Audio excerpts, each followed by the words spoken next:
Hello everyone, Charles Watts here. Welcome back to Inside Arsenal. It is Monday. I hope you're going well wherever you're watching or listening to this around the world. It is the start of a huge week, a massive, massive week. Champions League week, Arsenal versus Real Madrid. Quarter-final, first leg at the Emirates. It doesn't get much bigger than that, does it? That's what we're going to discuss in today's show. Now, if you watched yesterday, you'll know what I'm about to say. Slight disclaimer. I'm actually recording this late on Sunday evening. I've just watched Manchester United versus Manchester City.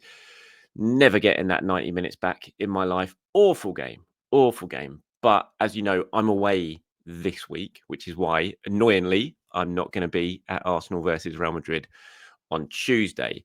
And I'm leaving early doors tomorrow, or by the time you're watching this morning, I was leaving early doors. So I wouldn't be able to record something. So I'm recording it on Sunday evening. So if something massive has happened that I'm not discussing in this video, in this show, then that is why. It's because it's being pre-recorded on the Sunday night. But if I didn't do it, it meant I wouldn't have been able to do a show today. I will try maybe and do a few shows during the week. I'm definitely not going to be able to do one every day like normal, but I will maybe be able to pop on from time to time and do a couple of things. Not the usual type of show, obviously, but I might do a couple of things. So keep your eyes peeled for that. But if not, I'll be back before the Real Madrid game, because of course I'm flying out to Madrid on Tuesday week. Right, now that's done and dusted. Let's get stuck into today's show. We're going to focus on the Real Madrid game. Now, Arsenal are training later on today at London Colney. Mikel Arteta's got his press conference later on today at London Colney. So it'll be interesting to see what he has to say again ahead of this match. You know, when he's spoken about it in the last sort of week or 2 weeks or so, he says it's going to be a magical night. Obviously, and it is. You know, I was there in 2006 at Highbury, and as I've said repeatedly, as I'm sure you're bored of me saying now, it's my favourite ever game of football I've ever been to, was the 0-0 at Highbury when Arsenal went through and knocked Real Madrid out in 2006 after Henry had scored the goal in the first leg at the Bernabeu. It was just so special under the lights at Highbury, seeing that Real Madrid in a white kit, all those Galacticos, those amazing names, your Ronaldos and everyone, Roberto Carlos. It was just my favourite night ever watching football, and it was 0-0, no goals scored, even though it could have been about 4-4. So this night at the Emirates, you know, it's going to be so special, and for everyone who's going, enjoy it, soak it all up, make as big a noise as you possibly can, make it as hostile as you possibly can, because this leg is going to be huge for Arsenal, and they need to take something over to Madrid to not protect, that's probably the wrong word, but you know what I mean. They need a lead over in Madrid, definitely, in my view. So big decisions facing Mikel Arteta, obviously, ahead of this game. I'm sure he'll talk about it in his press conference a little bit later on today. There's a couple of areas. Obviously, Bukayo Saka is going to be a massive one. Jakub Kiwior and the defence is going to be another one. So we'll start with the defence, shall we? Now, obviously, Ben White played against Everton. He started against Everton.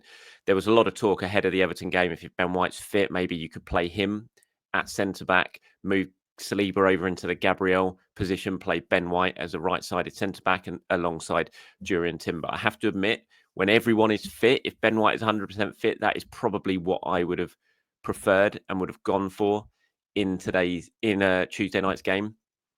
But what I saw from Ben White against Everton didn't fill me with confidence that he's anywhere near 100%. And what we saw from Ben White before the international break, obviously, again, was a player understandably searching for his best form, searching for his fitness, his peak physical fitness, having been out for so long following that knee surgery. I was hoping against Everton I'd see real signs of him looking really on it. Probably stupid to hope that, to be honest, given how long he'd been out for and the fact he'd missed a Fulham game.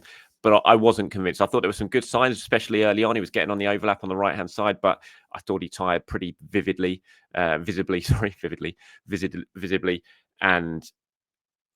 by the time he went off in the second half, I thought he looked very tired, and I would not be filled with confidence if Ben White played. Now, Jakub Kiwior, who obviously played in that left centre-back role against Everton, you know, he was named man of the match by TNT Sports. I thought he had a good game. I'm not going to say very good game. I think that would be pushing it, but I thought he had a good game, and I thought he had it was a really important day for him, because it's been a long time since he started a game. That Real Madrid game obviously is going to be looming large. It's going to be at the front of his mind, knowing that he's probably going to start it. I think he needed a good performance against Everton, and he delivered a good performance against Everton. And that has made me feel better about him starting in this game. You know, Real Madrid, we know how good they are in attack. We know that any sort of weakness in defence, they're going to look to expose it. And I'm sure they are going to test out Jakub Kiwior, because if you're Real Madrid and you're looking at Arsenal's backline, you kind of look at that left side with Lewis Skelly and Kiwior, who have no real chemistry or understanding, of played together very, very few times.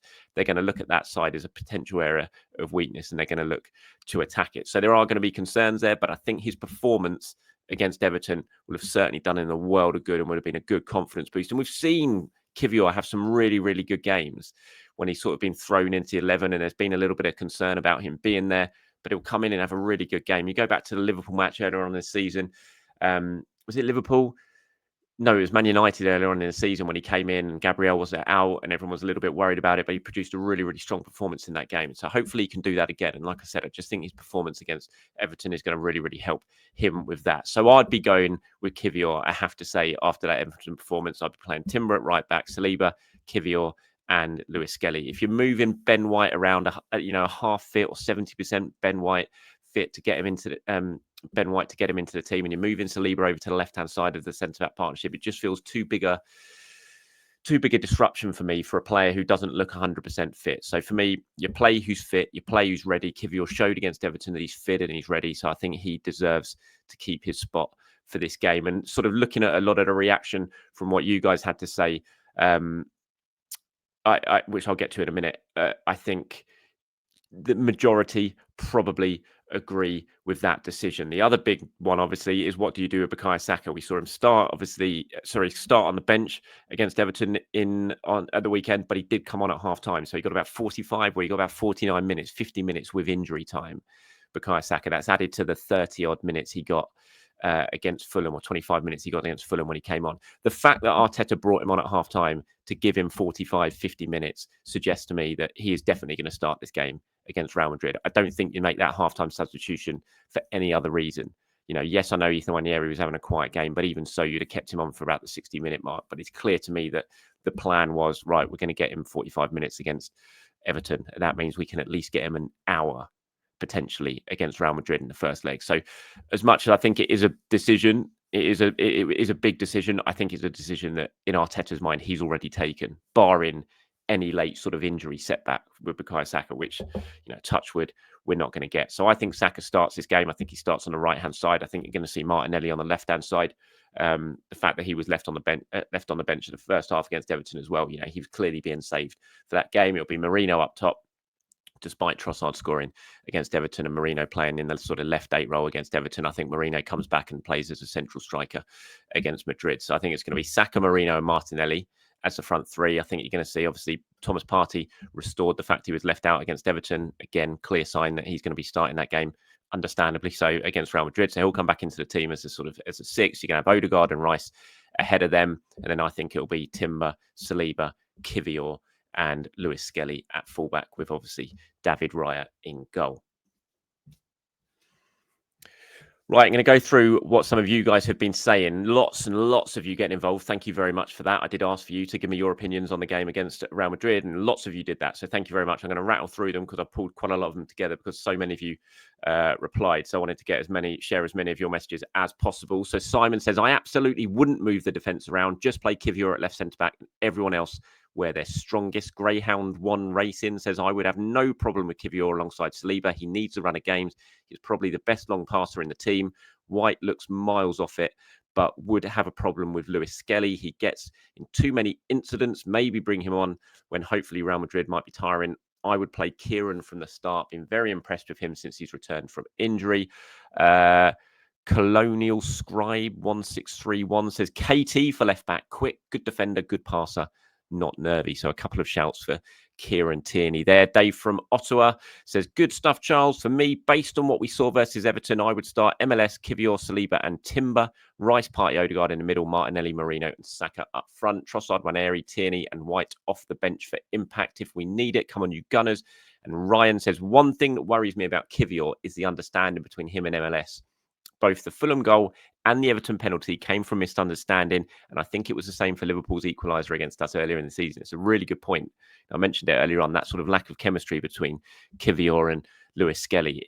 is quite apparent when they play, I think. And obviously it kind of led to the penalty incident. I don't want to call it a penalty because it wasn't a penalty, or it shouldn't have been a penalty, but it did lead to that incident at Goodison Park. So you're right to point that out there. Ryan Azim says, after Kiwior's confidence boost performance, I will definitely be starting him against Madrid. It's risky, but if he can produce some good performance, we can get minimum what we paid for him.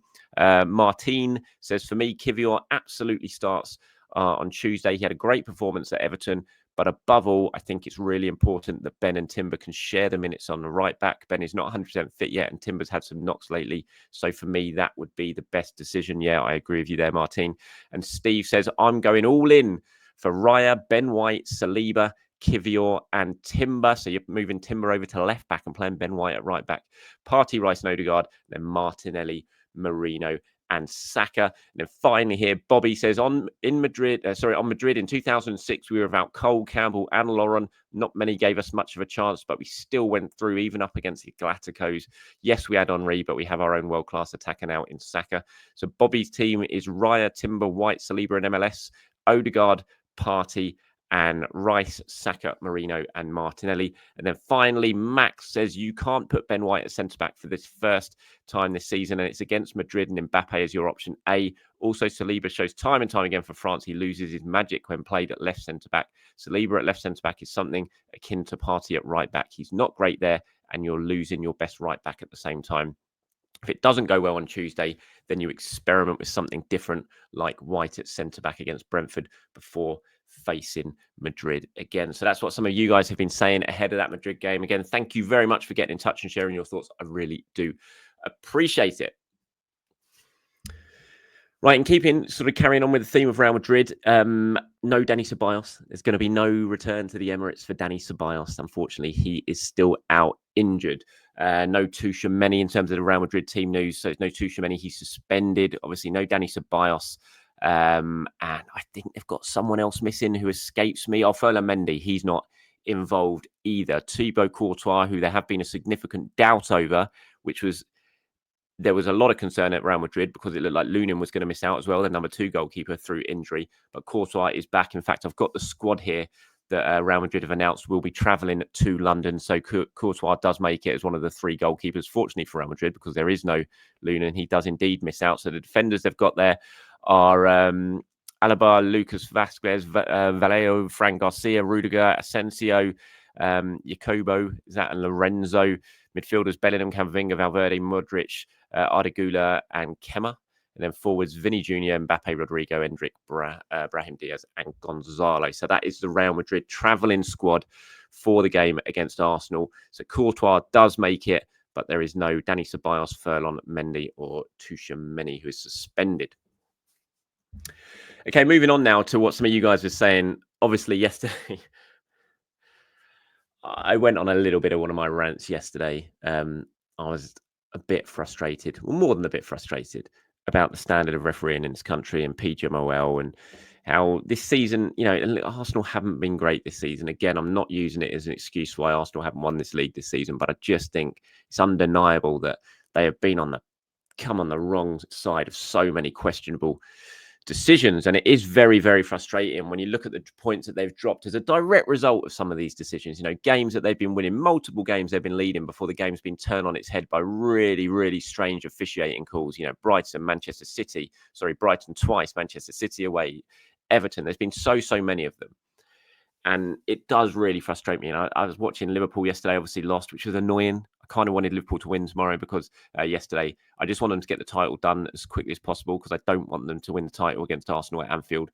And the closer that game gets, the more I'm beginning to fear that it's going to be a game where they actually can win the title on that day at Anfield. And I really don't want that at all. So I just want them to get it wrapped up sooner rather than later. They obviously lost yesterday only for the second time this season, going down 3-2 at Fulham.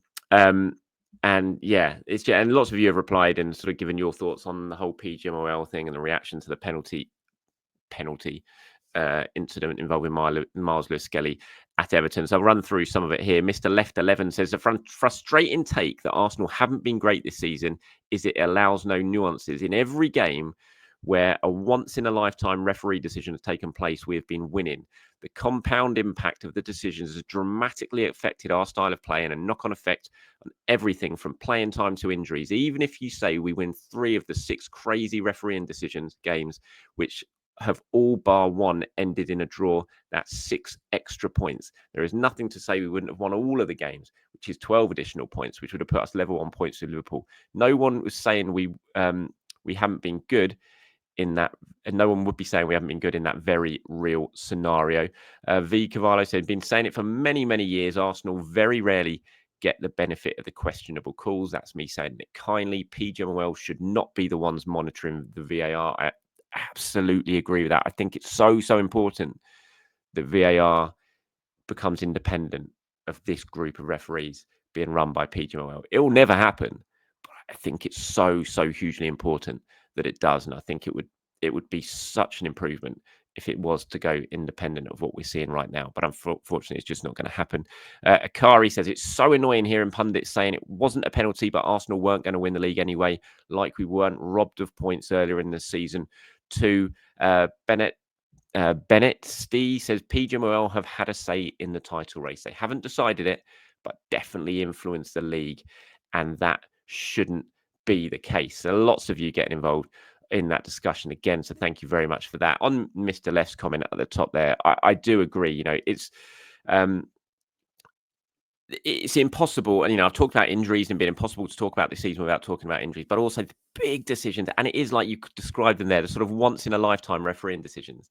There's been so many of them that it's hard not to feel aggrieved when you look at the points table and think how different it could be, especially right now. We're seeing Liverpool really tire. Their season is beginning to grind to a bit of a halt. They're still going to get themselves over the line comfortably because of the lead that they have. But if they didn't have that lead, if the points that hadn't been taken away from Arsenal in really controversial fashion this season, if that points difference wasn't 12, even if it was down to 6 at the moment, if you take the Brighton games, the Man City away game, those games, I'm convinced Arsenal win 11 on 11, absolutely convinced.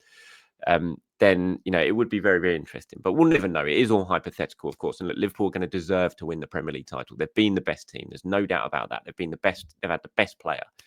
Although it is no surprise to me that as soon as Salah's form dips, which we've seen in the last month or so, Liverpool's form goes down with it, because such has been his huge influence on the season and the points that he has won that team. It is frustrating, but it is what it is. We're not going to get those points back. We're not going to get to play this season again. Liverpool are going to go down in the record books as champions, deservedly so. We're just going to have to lick our wounds, go again, and the club are going to have to make sure they put themselves in such a strong position squad-wise at the end of the summer that they do right the wrongs, because it's not just about PGMOL. Arsenal have made big mistakes when it comes to squad building and strengthening where needs to be strengthened and leaving the squad short in certain areas. We know that. They've made the mistakes as well. Arsenal need to fix that, and then fingers crossed, maybe we get more of the rub of the green next season, but we'll wait and see. Anyway, we've got a Champions League to win. Let's go and beat Real Madrid on Tuesday, and then let's go and have a very famous night in the Bernabeu next week. Enjoy the start to your week, everyone. If I don't speak to you tomorrow, which I probably won't, enjoy the game on Tuesday night. If you're going, be loud, cheer the boys, back the boys, and let's see if we can have a really special night in North London. Take it easy, everyone. Speak to you soon. Bye-bye.